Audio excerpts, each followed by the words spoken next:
All right, guys, let's talk Group E 2026 FIFA World Cup.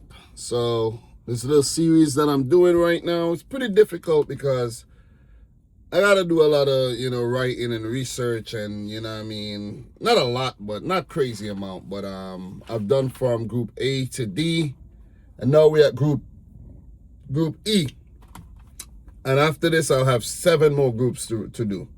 But this also helps me to get, up to speed with the teams and, what exactly what's going on at the World Cup too. So, Group E, Germany, Ivory Coast, Ecuador, Curaçao. We had some very interesting results on match day 1, where we saw Germany beat Curaçao 7-1, and Ivory Coast, in my opinion, shocked Ecuador by beating them 1-0. So we got Germany versus Ivory Coast in Toronto, and we have the game between Ecuador and Curaçao that will be played, let me see, in Kansas City, USA, Missouri, USA. So let's talk Germany, Ivory Coast first. In the previous match, of course, Germany beat Curaçao 7-1.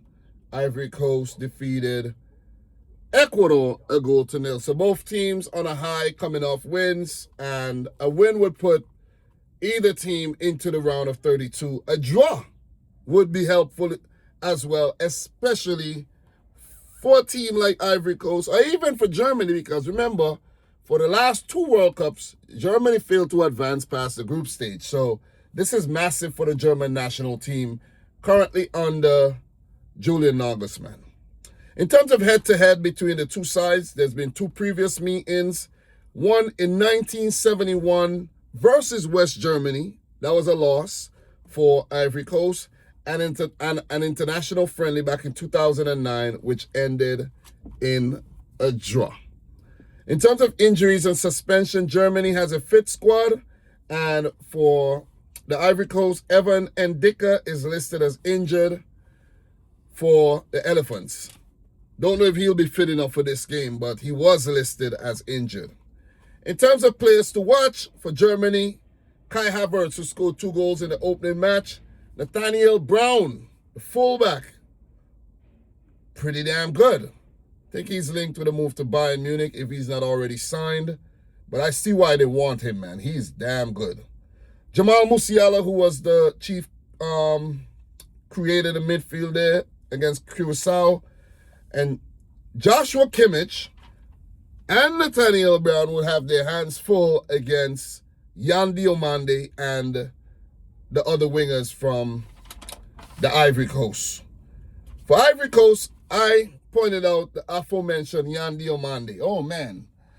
I didn't watch the Bundesliga last season, and I haven't been keeping up with a lot of other leagues and a lot of football in the last, let's say 2 years or so. This kid is good. I see why he's linked to the move to Liverpool. Liverpool better sign this guy. They better sign him. He's damn good, yo. He's good. Frank Kessié, chief general in the midfield. He'll be important. And the defense will be tested. They got to bring their A game. Goalkeeper, defense, defensive midfield. They gotta be switched on, because Germany, they're out for blood, man. They got something to prove after failing to advance to the round of 16 for the last 2 World Cups. And they want to change all of that. All of that, they want to say, nah. This is not Germany. This is not in our DNA. You've embarrassed yourself at the last 2 World Cups. Time to change that. So, in terms of my prediction for this game, guys, win probability, Germany 62%. Draw, 21%. Côte d'Ivoire, Ivory Coast, 17%. That's pretty high. Do I give Ivory Coast a chance against this rampant German team? It's going to be hard to predict against Germany right now, to be honest. You know what I mean? Squad looks good, playing well. We know the style of football that Julian Nagelsmann plays, very attacking, very attractive style of football. Ivory Coast could shock because in the warm-ups before the World Cup, they did beat France. So they're capable. Against a very quality Ecuador team, look at what they did. So go figure. But for this one, I'm going to go for Germany to win the game. 2-1, book themselves a place into the next round. And Ivory Coast, they'll be in a good position because they play Curaçao in the final group game. And more than likely, they will beat Curaçao. So for this one, I think for Ivory Coast, it might be if they start the game and they feel like they're getting overran, if they feel like they're getting, bullied on, they might actually look to do damage limitation and try to keep it down, because as it stands, it seems as if, let's say they lose this game, they will come in second in the group because they picked up the win against Ecuador. They will beat Curaçao, so that'll take them to 6 points. They're through to the next round, basically. For Ecuador, not so easy. Not so easy. They will beat Curaçao, in my opinion. Oh, I'm going too far, but Curaçao should lose all their games. It's a game against Germany that matters. But Ecuador should put their hands up, in the hat as one of the best third-place teams. So, despite scoring 7 versus Curaçao, they conceded a goal in Germany. They look vulnerable on counterattack, so that's something that the Ivory Coast could actually capitalize on. The Ivory Coast defense weren't great versus Ecuador. I think they were just lucky. The woodwork came to their rescue a few times. But 2-1 to Germany. They through to the next round. Côte d'Ivoire, as I mentioned, still alive. Let's move on to the next game. Guys, drop your predictions down below. Ecuador versus Curaçao. Kansas City, Missouri, USA. Previous game, 1-0. Loss to Côte d'Ivoire for Ecuador. And for Curaçao, 7-1 loss against Germany. Head-to-head, this will be the first ever meeting between the two teams. In terms of injuries and suspension, both teams appear to be very fit. No injuries reported, no suspensions going into this match as well. For Ecuador, players to watch. Eder Valencia. He will be licking his chops as he, drew a blank in the first match. Should have actually done a lot better, but failed to score.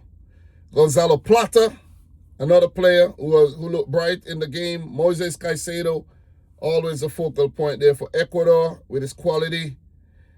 There may be a few changes made by Sebastian Becasese coming off the loss, but they don't really need to change much. Coming up against Curaçao, I don't think they're going to underestimate Curaçao, but come on, guys. Come on. Smallest nation ever to qualify for the World Cup.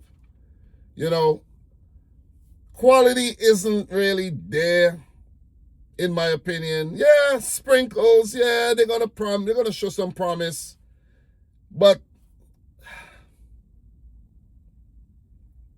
it's still a gulf in quality between the two teams.